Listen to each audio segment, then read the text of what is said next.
Hello, Partnering for Vaccine Equity Learning Community members. My name is Kristen Brown. I am the Deputy Director for Group Learning, and this is your quarter in review.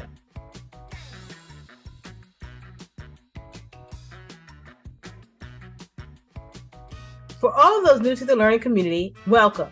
We are so glad to have you. You have joined an awesome community where people are working towards the common goal of achieving vaccine equity. Here are some highlights from our events this last quarter. In July, we hosted Public Good News, who spoke about how to create social media for increasing the reach of our vaccine equity efforts.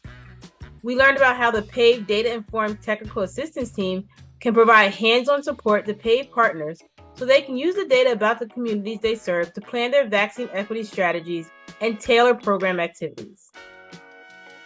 Our Social Determinants of Health event focused on food insecurity during the pandemic and the effects of the public health emergency ending.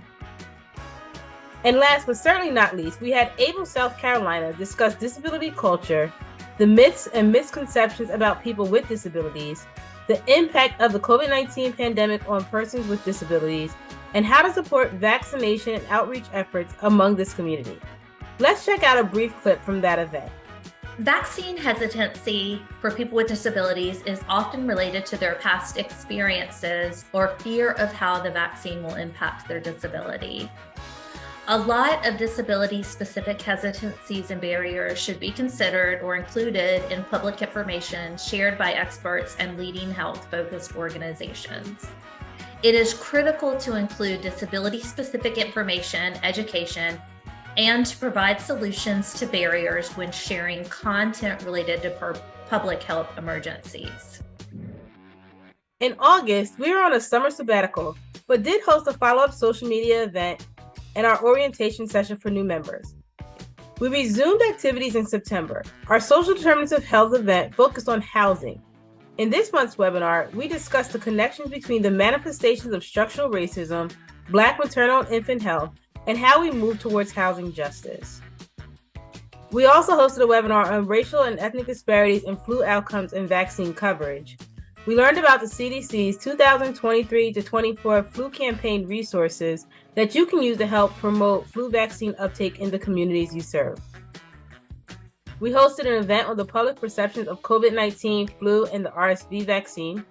The presentation included findings from a nationally representative survey of about 1,400 adults and implications for shaping vaccination-related communication and programming.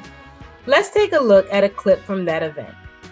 So the kind of overall themes that we heard with the greatest fraction of people referencing them was this idea of sort of prevention and protecting from disease. And that probably is not surprising to you all. It's about a third of people who talked about things like, okay, there's some direct quotes from people. Well, to protect as many people as possible from the effects of illness. Anytime that we can prevent illness has to be a good thing to me. So just this idea of protecting people, it prevents disease, this seems almost like a no-brainer to a lot of people. Make sure that you are actively checking the website to learn about upcoming events. If you have an idea for a learning event that would be helpful to your organization, or if you have an event that your organization is hosting and you would like to share with others in the learning community, please let us know. Are you looking to get connected to other learning community members to more intimately discuss vaccine equity issues? Join a Communities of Practice groups. We wrapped up our Promising Practices program and published the report. Last year, 18 learning community organizations were funded with a $25,000 grant to design and implement a promising practice. The report from this project was published in September. If you would like to read the report, the link is available in this email. Also, feel free to share it with your networks. Congratulations to the grantees for doing such awesome work. APHA is coming up this November, and we would love to know if you are attending and or presenting at the conference. Please let us know by emailing us at vaxequitylearning@urban.org. Well, this has been your quarter in review. Thank you for all of the hard work that you are doing in your respective organizations in pursuit of vaccine equity. Enjoy the rest of your day.